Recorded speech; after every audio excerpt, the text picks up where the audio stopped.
കാളതന്റെ ഉടയവനേ, കഴുതതന്റെ യജമാനന്റെ പുൽത്തൊട്ടി.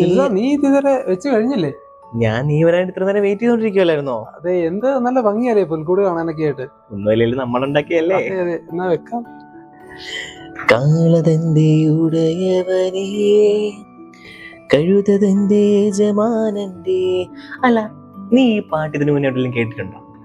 ഇത് നമ്മുടെ യേശയ്യാ പ്രവാചകന്റെ പുസ്തകത്തിലെ വരികളല്ലേ? കറക്റ്റ്. കേവലം സാധാരണ മൃഗങ്ങളായ കാളയ്ക്കും കഴുതയ്ക്കും പോലും തങ്ങളുടെ സൃഷ്ടാവിനെ തിരിച്ചറിയാനും ആ ഒരു ഈശോയുടെ ജനനത്തിന് സാക്ഷ്യം വഹിക്കാനും സാധിച്ചു. എന്നാൽ തെരഞ്ഞെടുക്കപ്പെട്ട സ്വന്തം ജനമായ ഇസ്രായേൽ ജനത്തിന്, അല്ലെങ്കിൽ നമുക്ക് അത് തിരിച്ചറിയാനോ മനസ്സിലാക്കാനോ ഇതുവരെ കഴിഞ്ഞിട്ടില്ല.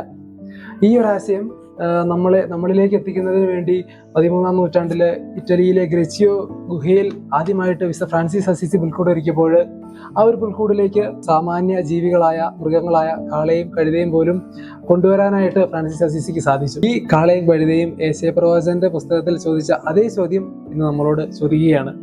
ഫ്രാൻസിസ് അസീസി പുണ്യാളന്റെ കാലത്ത് തുടങ്ങിയ ഈ പുൽക്കൂട് പിന്നീട് മൊണാസ്ട്രികളിലേക്കും അവിടെ നിന്ന് പള്ളികളിലേക്കും, എന്തിനാ നമ്മുടെ ഭവനങ്ങൾ വരെ എത്തിയിട്ടും നമുക്ക് ഈ ചോദ്യത്തിന് എത്രത്തോളം ഉത്തരം കൊടുക്കാൻ സാധിക്കുന്നു എന്നുള്ളത് ഇപ്പോഴും ഒരു ചോദ്യചിഹ്നമായി തുടരുകയാണ്. അതെ. അപ്പോൾ നമ്മൾ ഈ ഒരു ക്രിസ്മസ് കാലഘട്ടത്തിൽ നമ്മുടെ വീടുകളിൽ പുൽക്കോട് ഒരുക്കുമ്പോൾ ഈ ഒരു ചോദ്യമായിരിക്കട്ടെ ഈ വർഷം പുൽക്കോട് ഉണ്ടാക്കുമ്പോൾ നമ്മുടെ ഹൃദയങ്ങളിലേക്ക് കടന്നു വരേണ്ടത്, അല്ലെ?